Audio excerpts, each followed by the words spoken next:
Tras 7 años al frente, renuncia Carstens al Banco de México. No abandonó el barco ni hubo desencuentro con el gobierno, dijo Agustín Carstens al presentar su renuncia a Banxico. Debe Carstens explicar su salida, señalan Denise Dresser, Sergio Aguayo y Lorenzo Meyer. Analistas afirman que Carstens no tenía buena relación con el titular de Hacienda y tomó la decisión en el peor momento económico del país. ¿Qué sigue después de octubre de 2017, fecha de salida de Carstens?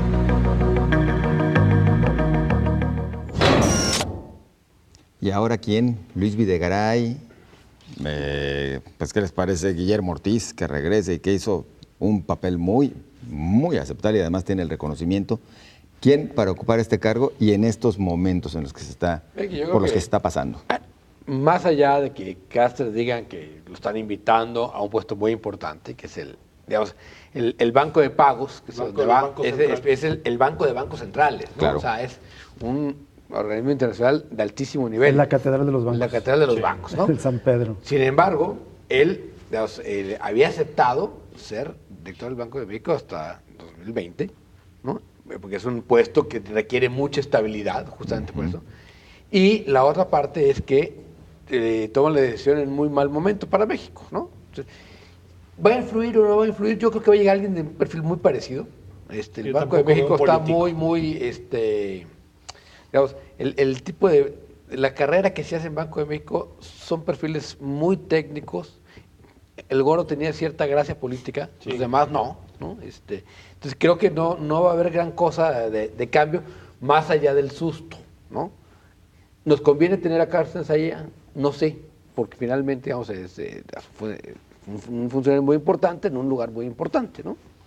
Pero es como José Ángel Gurría en la OCDE. Sí. No veo que nos convenga tenerlo ahí. ¿No? Por el contrario, desde la OCDE se han, digamos, sugerido, se puede decir, para algunos impuessto, algunas políticas bastante agresivas para el país. Por ejemplo, reforma educativa, por ejemplo.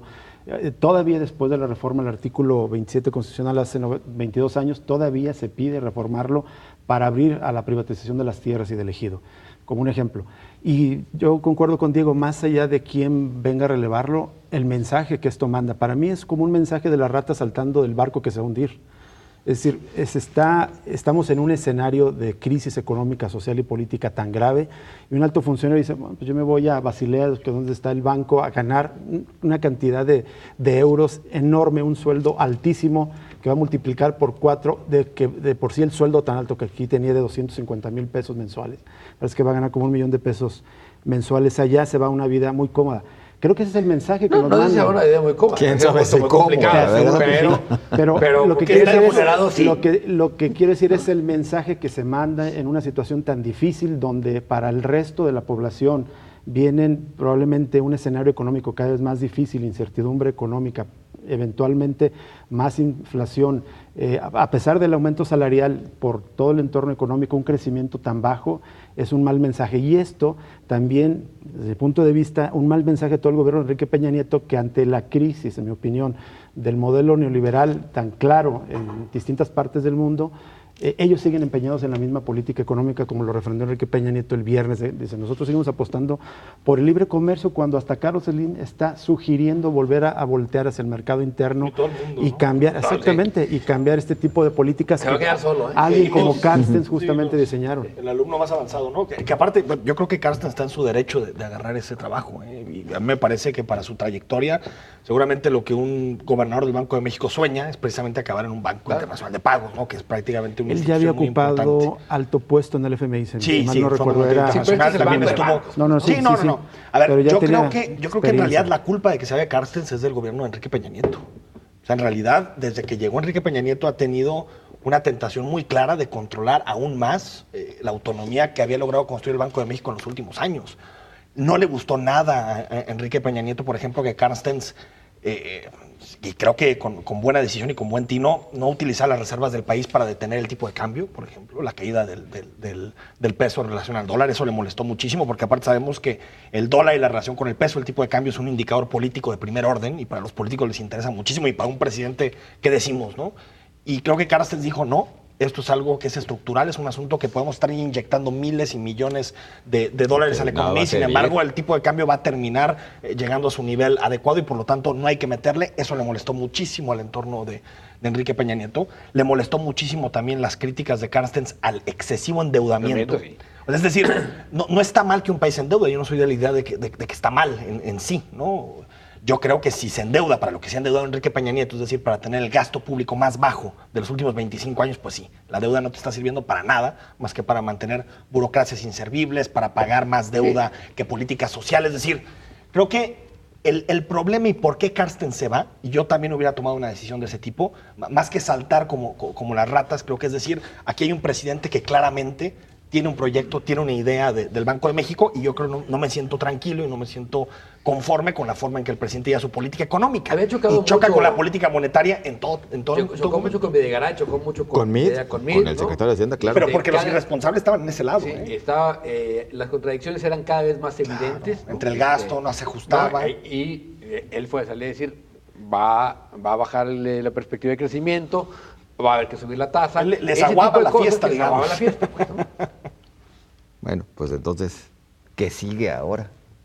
No, bueno, pues lo que creo que sucede con esta salida es que también toma en cuenta las condiciones en las que está el país y que estaba esta oferta en unas condiciones en las que él ya no tenía bastante injerencia sobre las decisiones que se estaban tomando. Así que para nadie es una sorpresa que haya tomado esta decisión. A ver, lo que sí es un hecho es que, digo, no puede cambiar mucho la situación, porque inclusive hay injerencia directa, injerencia externa en este tipo de aspectos, los económicos concretamente, como para que digamos que se va a ir al traste ya el Banco de México. La autonomía del Banco de México es una de las reformas importantes que hace Cedillo. Con Cedillo. Para evitar...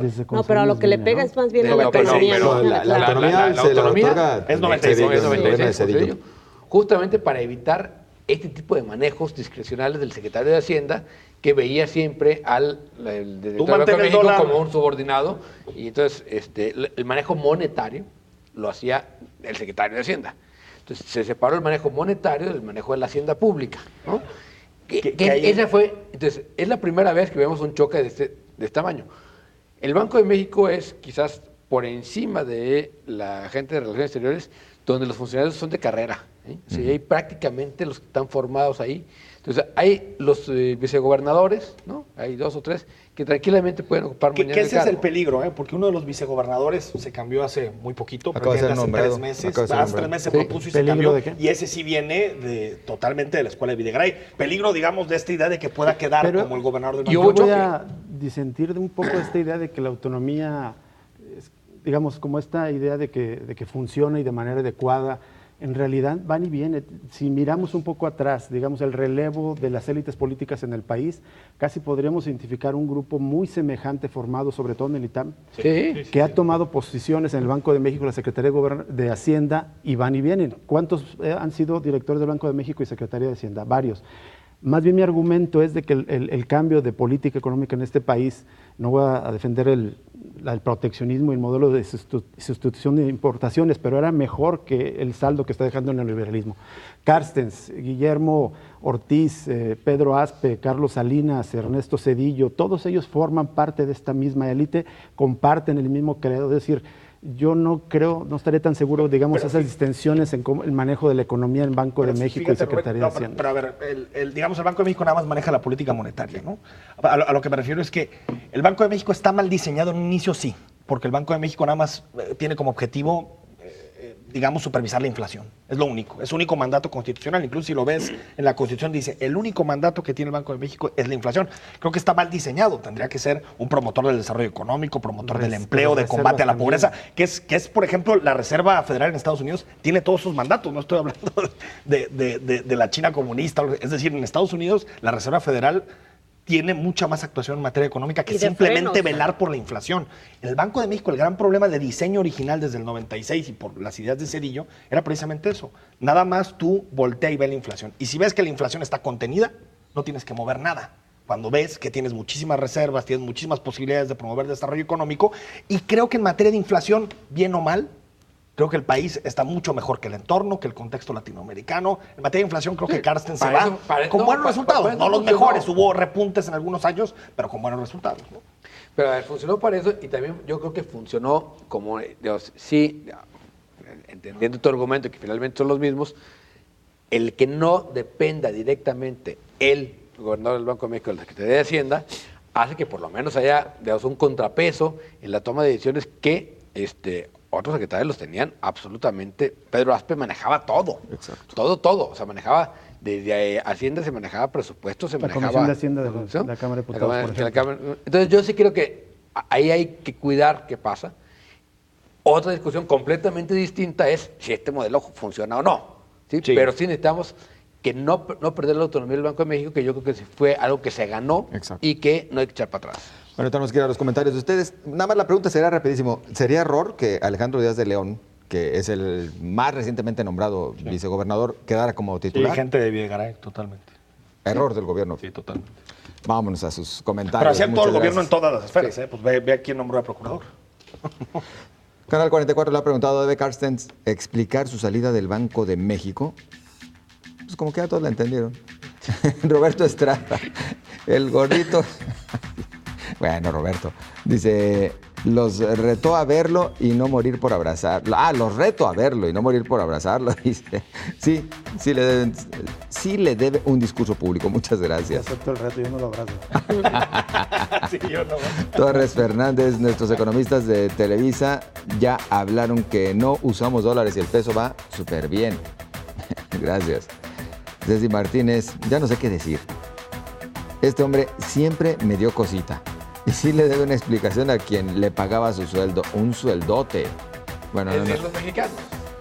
Efímero, y tenemos el dato de que ahora va a ganar mucho más de lo que ya le pagábamos en México. Vaya funcionarios y sus trampolines. No, pero este es un señorón, digo, también no podemos hacer menos su conocimiento y su capacidad en su materia. Cuchimán dice, ¿para qué palo dado ni Dios lo quita? Él ya ayudó a vendernos, ya cumplió. Edgardo Gómez dice, ¿no será un efecto Trump y Peña con eso de que se le bajan del barco todos? Muchas gracias, Eduardo, ¿verdad? Bueno, muchas gracias por participar. Son todos los comentarios. Nos vamos entonces con esto a la pausa y enseguida continuamos.